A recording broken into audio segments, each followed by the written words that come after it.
Que a graça e a paz do nosso Senhor Jesus esteja abundante em seus corações. Nós estamos aqui com alegria, com entusiasmo, para iniciar mais um trimestre de lições bíblicas da CPAD. Nós estamos neste segundo trimestre de 2019 estudando a respeito do tabernáculo, símbolos da obra redentora de Cristo. E será um trimestre abençoadíssimo. Esse é um tema que eu gosto muito mesmo de ministrar e com certeza nós vamos crescer mais e mais. Se você está chegando agora nesse canal, seja muito bem-vindo, inscreva-se neste canal, deixe aí o seu joinha, comente os nossos vídeos e ajude-nos a espalhar a palavra, compartilhando este e outros vídeos nas suas redes sociais. A lição do número 1, ela é tabernáculo, um lugar da habitação de Deus.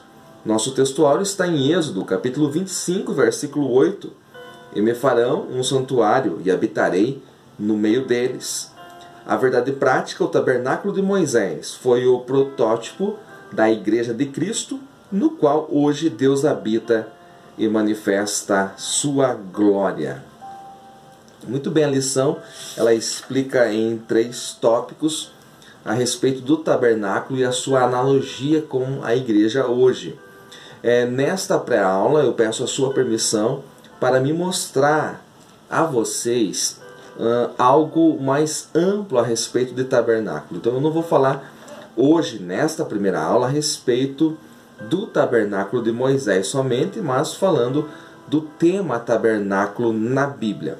No primeiro momento, eu faço a definição de tabernáculo, tomando a palavra hebraica aí, que significa moradia ou lugar, local da morada, morada divina aqui.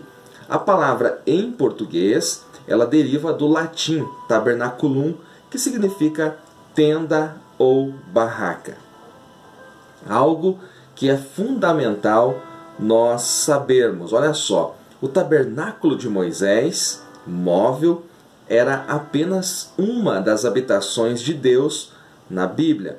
Houve outros tabernáculos. Esse é o primeiro princípio, porque muitos alunos focam no tabernáculo de Moisés, não somente alunos, mas também ensinadores, pregadores e escritores.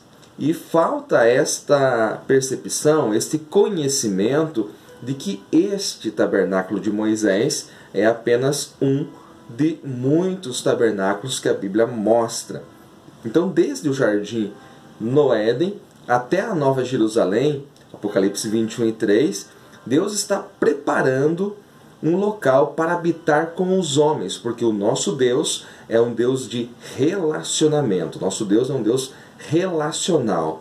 Ele deseja habitar com os seus filhos, ele deseja habitar com os homens. Lá em Gênesis, no jardim que havia no Éden, era desta maneira, e também em Apocalipse, na Nova Jerusalém, será desta maneira. Apocalipse 21:3 diz assim: E ouvi uma grande voz do céu que dizia: Eis aqui o tabernáculo de Deus com os homens, pois com eles habitará, e eles serão o seu povo, e o mesmo Deus estará com eles e será o seu Deus.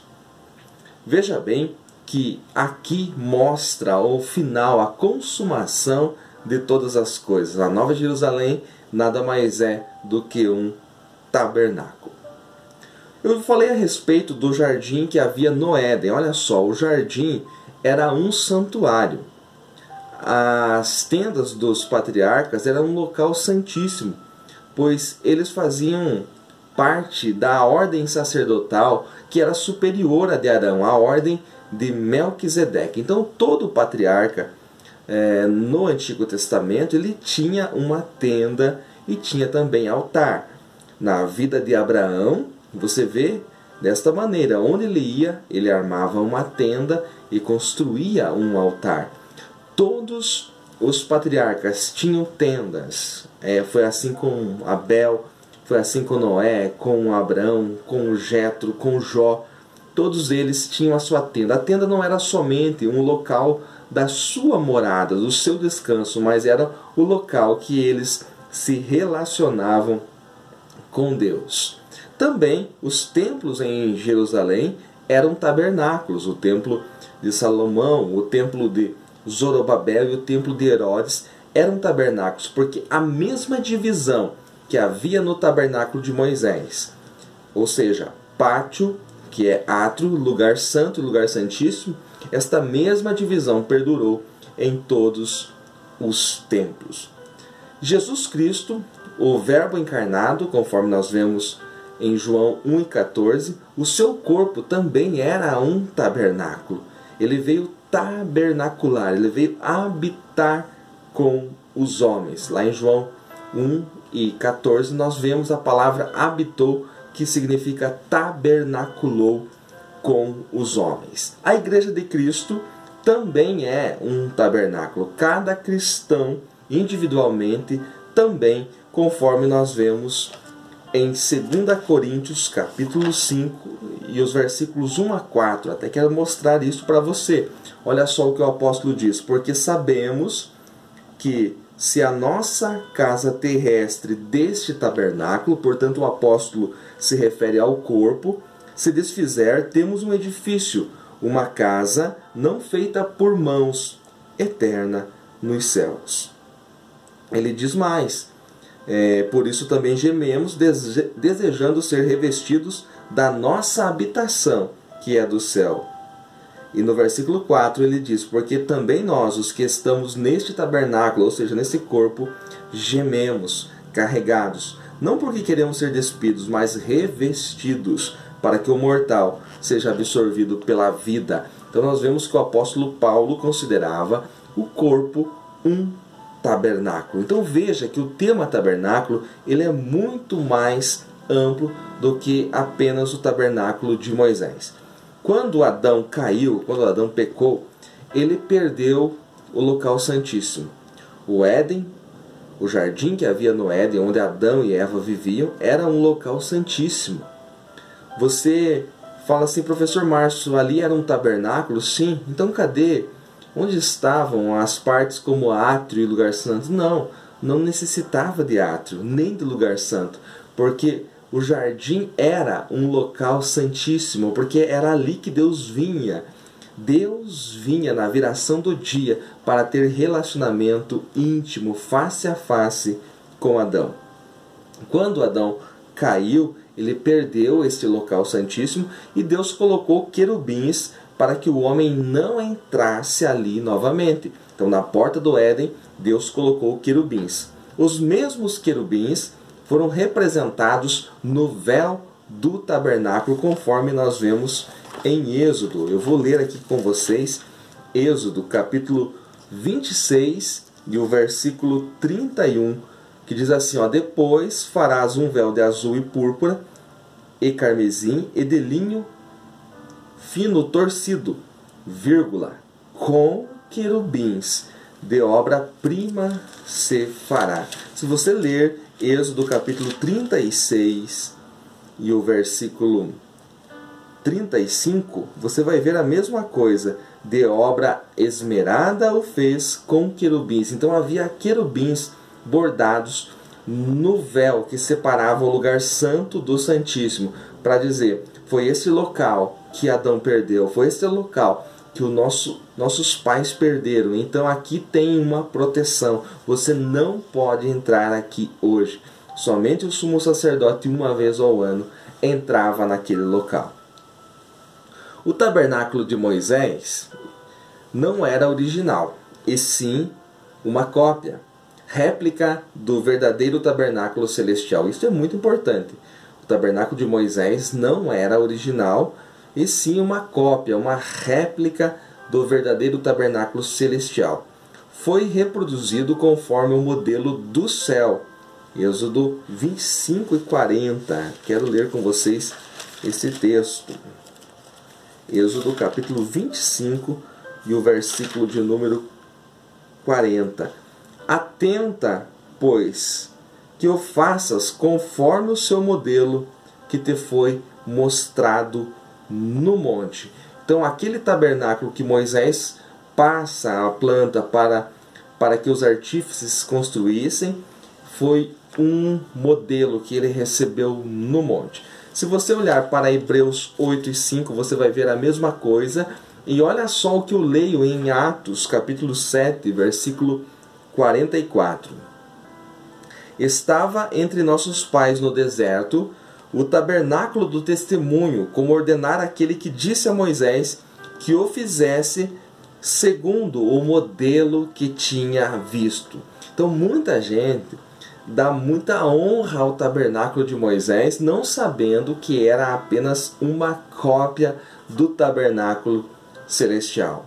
Eu digo mais, quando entendemos o tabernáculo de Moisés como uma figura do celestial, compreendemos o que o autor aos Hebreus nos traz na sua epístola.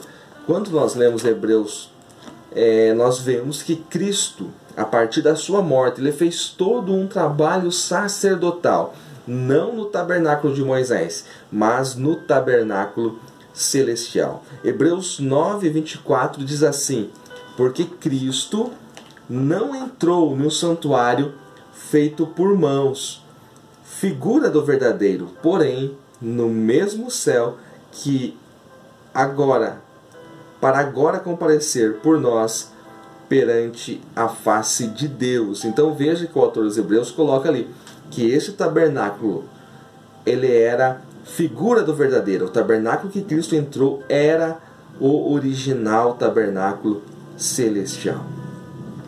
Aqui então vai surgir uma pergunta. Se na ordem de Melquisedeque, que era a ordem que vinha desde os patriarcas até Moisés, eles tinham acesso ao Santíssimo, que era a sua tenda era o local santíssimo, por que Deus mudou então para a ordem levítica, que era inferior? Então, para isso, nós precisamos voltar lá no Êxodo e acompanhar Êxodo capítulo 19, versículos 5 e 6, e entender que Deus queria fazer de toda a nação um reino sacerdotal e povo santo. Então ali Deus queria fazer de toda a nação este reino sacerdotal, ou seja, um sacerdócio universal, onde todos os homens seriam sacerdotes e reis. O povo, no capítulo 20, versículo 18, quando viu os trovões, relâmpagos, terremotos, Deus vindo sobre o monte Sinai, teve medo e disse a Moisés: fala tu conosco e ouviremos, mas não fale Deus conosco. Nós não queremos um relacionamento tão de perto com este Deus que é santo. Eu vejo aqui que o povo pediu um intermediário, conforme eu vejo em Êxodo 20, versículo 19. Este povo aqui não queria o relacionamento direto com Deus. Pior que tudo isso é que enquanto Moisés ficou 40 dias lá no Monte Sinai, o povo fez um bezerro, um Deus bezerro, conforme nós vemos em Êxodo 32. Moisés vai para o monte sozinho. Veja que o plano de Deus era que todos subissem ao monte primeiramente. Moisés vai sozinho, porque o povo rejeita a promessa, rejeita a proposta de Deus. E então, lá no alto do monte, Moisés recebe as tábuas da lei. Quando ele desce, está acontecendo o primeiro carnaval da história, o povo adorando aquele bezerro de ouro. E então Moisés quebra as tábuas da lei, ele tem que subir novamente para que Deus escreva novamente e Moisés traga ao povo. Nesta corrupção, nesta idolatria do bezerro de ouro, somente os levitas não se contaminaram e eles exerceram a justiça divina, conforme nós vemos em Êxodo 32, versículos 25 a seguir. Eles passam ao fio da espada todos os idólatras. Os levitas, a tribo de Levi, não se corrompeu. Daí surgiu o sacerdócio levítico e o tabernáculo na responsabilidade deles. Então veja que o tabernáculo de Moisés é um recorte na história. É algo que apenas figura, é algo menor do que os tabernáculos naturais que aparecem. Por exemplo, o tabernáculo natural, que era o Sinai. Deus, em volta do Sinai, Deus monta um tabernáculo. Então o monte, ao redor do monte era o átrio. O monte era o lugar santo e o cume do monte, o Santíssimo. Deus faz essas demarcações em torno do Monte Sinai. Então, um tabernáculo natural. O Éden era um tabernáculo natural. As tendas dos patriarcas também eram um tabernáculo natural. Então, você vê que este tema do tabernáculo ele é muito mais profundo. E, acima de tudo, você é um tabernáculo. Eu e você, segundo a palavra de Deus, segundo o apóstolo Paulo, nós somos templo do Espírito Santo. Nós somos um tabernáculo. E o próprio Paulo, como nós já lemos na segunda carta aos Coríntios, capítulo 5, ele diz que nós somos um tabernáculo. Você é um tabernáculo, tanto como igreja, no coletivo, quanto individualmente, você é um tabernáculo. Então, durante todo esse trimestre, nós vamos estudar a nossa história. Se você é novo no nosso canal, inscreva-se, deixe o seu joinha, comente. Lembre-se que eu tenho disponível para você o curso Geração de Pregadores e Escatologia. Entre em contato comigo através do WhatsApp ou e-mail, que eu vou lhe passar maiores informações. Você vai ser abençoado com 3 módulos sobre escatologia. Está sendo uma bênção, não fique de fora. Que Deus abençoe a todos, em nome de Jesus.